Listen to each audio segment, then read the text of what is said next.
Եթերում լուրերի ժամն է, բարի երեկո։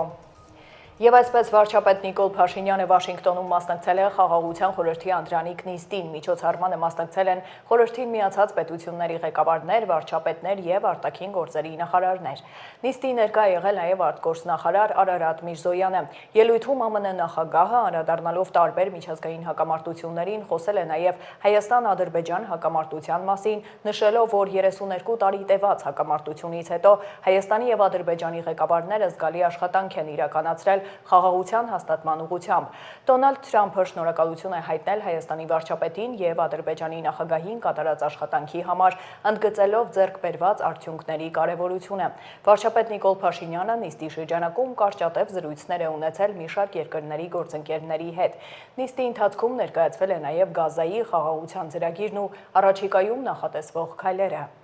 And you can be very proud of yourselves. It was a beautiful thing to see. Thank you. Look at that.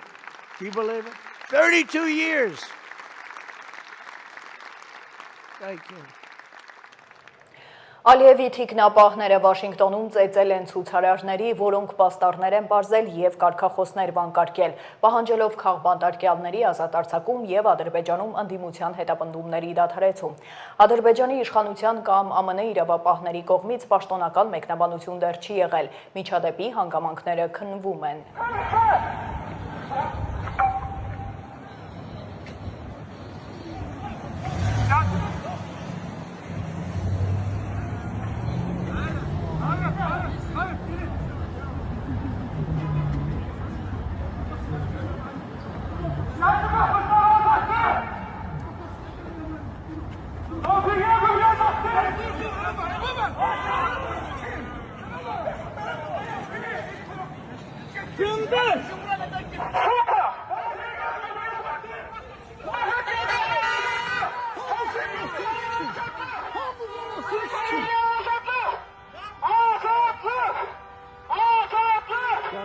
Վարչապետ Նիկոլ Փաշինյանը Facebook-ի էջում գրառում է կատարել, հայտնելով, որ հայրենիք է վերադառնում խաղաղության ավելի մեծ վստահությամբ, կարոտեցի Հայաստանը։ Վերադառնում եմ խաղաղության ավելի մեծ վստահությամբ, գրել է վարչապետը, կից հրապարակելով տեսանյութ ինքնաթիռից։ Կարդալ պատմություն, սովորել պատմության դասերն ու ստեղծել ոչ թե անցյալի կամ այսօրվա, ապագայի նոր խաղաղության զարգացման եւ երջանկության պատմություն։ Սա այն է, ինչով զբաղվում ենք ամեն օր, ժողովրդի հետ, ժողովրդով, գրել է Նիկոլ Փաշինյանը։ Ֆրանսիայի նախագահը մայիսի 4-ին կժամանի Հայաստան մասնակցելու Երևանում կայանալիք Եվրոպական քաղաքական համայնքի 8-րդ գագաթնաժողովին։ Էմանուել Մակրոնը Երևանում կլինի 2 օր, նախատեսված են երկկողմ հանդիպումներ Հայաստանի բարձրագույն ղեկավարության հետ։ Մակրոնի նախորդ այցը մեր երկիր 8 տարի առաջ էր 2018 թվականին։ Ֆրանսիայի նախագահը մասնակցում էր ֆրանկոֆոնիայի միջազգային կազմակերպության 17-րդ գագաթնաժողովին։ Նախագահ Վահագն Խաչատուրյանը Հունաստանի առևտրաարդյունաբերական պալատում հանդիպել է գործարարների հետ։ Ներկա են եղել նաև դիվանագետներ տարբեր ոլորտներից, գործարարներ, հասարակական ու պետական գործիչներ։ Ելույթում Վահագն Խաչատուրյանը նշել է, որ կա առևտրատնտեսական տարբեր օղակներում գործակցային մեծ ներուժ, որն այսօր կարիք ունի լիարժեք իրականացման։ Հույս է հայտնել, որ նաև բարձրաստիճան փոխայցելությունները կնպաստեն տնտեսական կապերի ձևավորմանն ու ընդլայնմանը։ Հանդիպման ընթացքում ներկայացվել է Հայաստանի տնտեսական գրավչության եւ ներդրումային միջավայրում արկա հնարավորությունների վերաբերյալ սահիկաշար։ Ավելի ուշ նախագահը դասախոսություն է կարդացել Հունաստանի հեղինակավոր Դելփի տնտեսական ֆորումի ուղեղային կենտրոնում։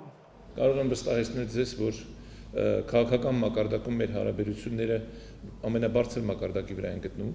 Նույնը կարող եմ իսկ թույլ տալ ասել մշակույթի բնագավառում կամ գիտության նույնիսկ։ Եվ որոշակի վերապահումով կարող եմ տնտեսական հարաբերությունների մասին խոսել, որտեվ երբ որ նայում ենք թվերին, ընդամենը առևտրաշրջանառությունը մեր երկրների միջև ընդամենը 50 միլիոն է։ Եվ կարծում եմ դա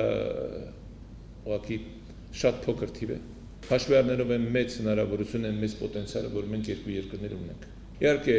մի կարևոր հանգամանք կա ցանկացած իրավիճակներում, երկիրը գրավիչ է միայն եւ միայն այն դեպքում, երբ կա այդ երկրում խաղաղություն եւ իհարկե ցածր հարկեր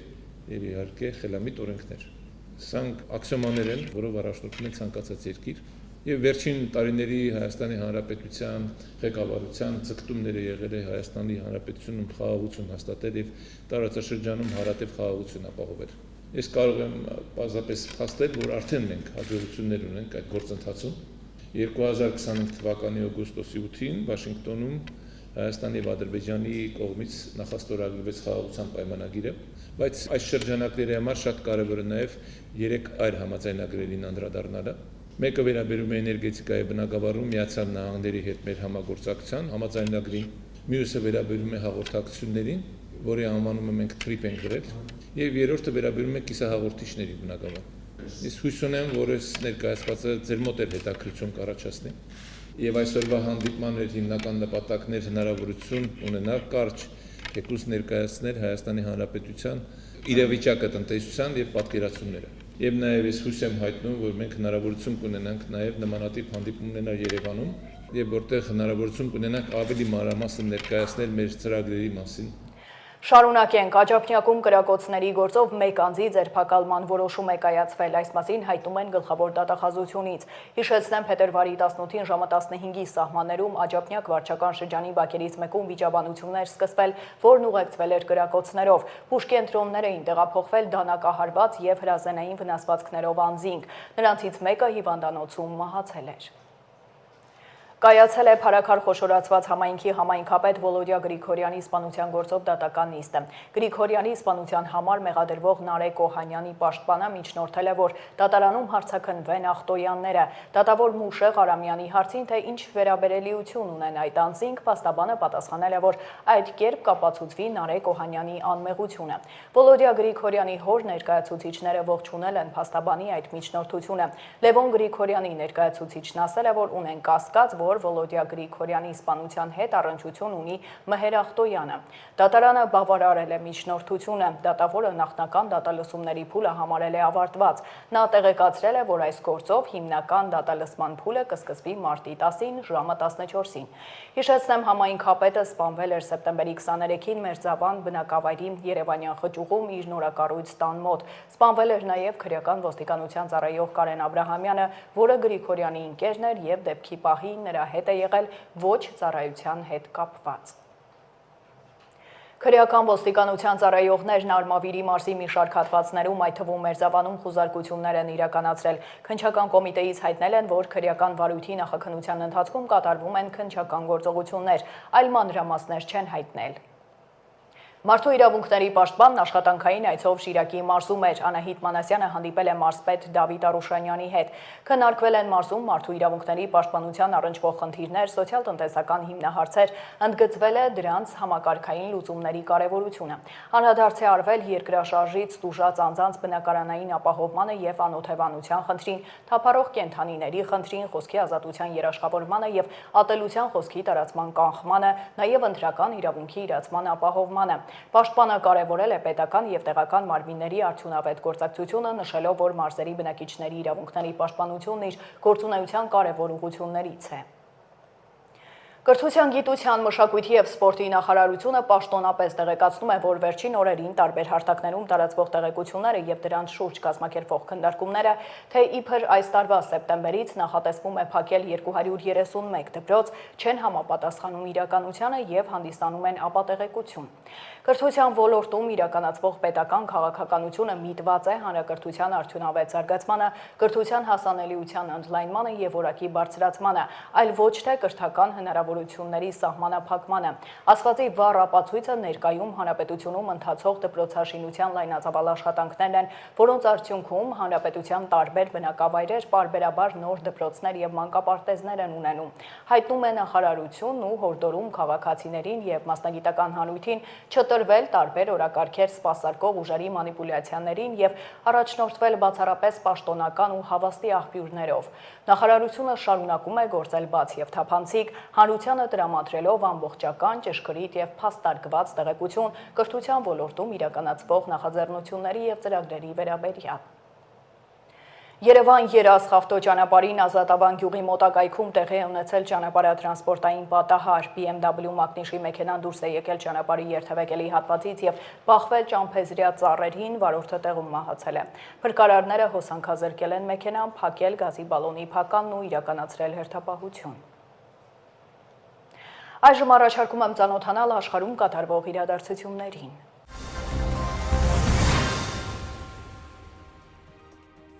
Միացյալ Նահանգների նախագահ Դոնալդ Թրամփը հայտարարել է, որ կցանկանար Ռուսաստանին եւ Չինաստանին տեսնել իր կողմից ստեղծված խաղաղության խորհրդի կազմում։ Այս մասին նա ասել է Ջորջիա մեկնելիս նախագահական ինքնաթիռում լրագրողների հետ զրույցում։ ԱՄՆ ղեկավարը բացատրել է, որ այս խորհրդում, որը կոչված է լուծել աշխարհում շարունակվող հակամարտությունները, պետք է ներկայացված լինեն ամենատարբեր ուժեր։ Ոչ մի խտրականություն, հավելել է Թրամփը։ Խաղաղության խորհրդի առաջին նիստը կայացել է փետրվարի 19-ին Վաշինգտոնում։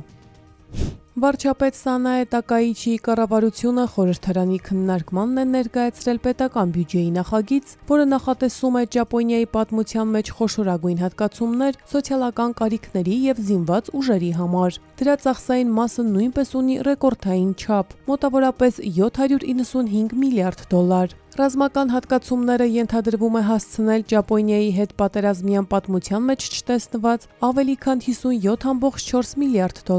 Մասնավորապես նախատեսվում է զինված ուժերը զինել մեծ հեռահարության հրթիռներով, որոնք ունակ են խոցելու թիրախներ մայրցամաքում, ինչպես նաև կատարել 5-րդ սերնդի F-35 մարտական ինքնաթիռների նոր գնումներ։ Սոցիալական կարիքների համար հատկացումները կավելանան մինչև $25.5 միլիարդ,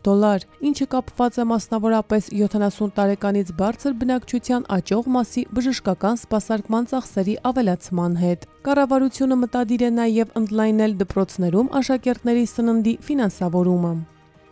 Ուկրաինան հույս ունի զարգացնել պաշտպանական համագործակցությունը Ճապոնիայի հետ եւ ողջունում է վարչապետ Սանայե Տակաիչիի քաղաքականությունը ընդլայնելու պաշտպանական արտադրանքի արտահանումը։ Այս մասին հայտարարել է Ուկրաինայի նախագահ Վլադիմիր Զելենսկին։ Զելենսկին հատկապես ընդգծել է Ուկրաինայի համար հակաօդային պաշտպանության կարևորությունը, հույս հայտնելով, որ Տակաիչին կբացի երկխոսության միջանցք այդ ուղղությամբ։ Ավելի վաղ Տոկիոն Կիևին է փոխանցել ինքնապաշտպանության ուժերի մոտ 100 փոխադրամիջոց, այդ թվում բեռնատարներ։ Ճապոնիան նաև Ուկրաինային է ուղարկել մի քանի խմբականակ բեռներ ինքնապաշտպանության ուժերի պահուստներից, այդ թվում զրահաբաճկոններ, սաղավարտներ, ձմեռային համազգեստ, սննդի չափաբաժիններ, վրաններ, սանիտարական միջոցներ եւ էլեկտրագեներատորներ։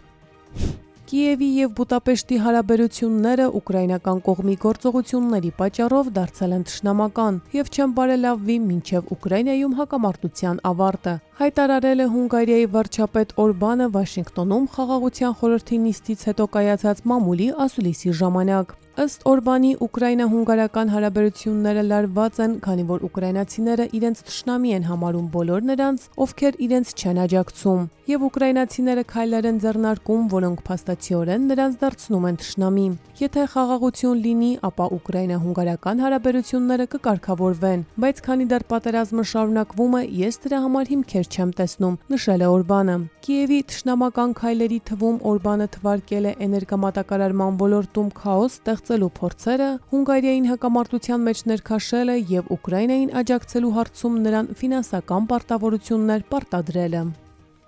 Լեհաստանը փետրվարի 20-ից դադարում է կատարել հակահետևակային ականների կիրառման, պաշարների կուտակման, արտադրության եւ փոխանցման արգելման եւ դրանց ոչնչացման մասին Օտավայի կոնվենցիայի գծով իր պարտավորությունները։ Ինչպես նշել է Լեհաստանի պաշտպանության փոխնախարար Ցեզարի Տոմչիկը, հանրապետության իշխանությունները պլանավորում են կազմակերպել այդ զինամթերքի արտադրությունը, ինչպես նաեւ ստեղծել հեռավար ականապատման համակարգեր։ Հակահետևակային ականների արգելման մասին Օտավայի կոնվենցիան ուժի մեջ է մտել 1999 թվականին եւ դրան միացել է 164 պետություն։ Կարմիր խաչի միջազգային կոմիտեի գնահատումներով այդ զինատեսակը հանգեցնում է մեծ թվով զոհերի խաղաղ բնակչության շրջանում եւ մարտական գործողությունների ավարտից հետո դեռ երկար տարիներ շարունակում է վտանգ ներկայացնել։ Արմինե Գևորգյան, Update լրատվական։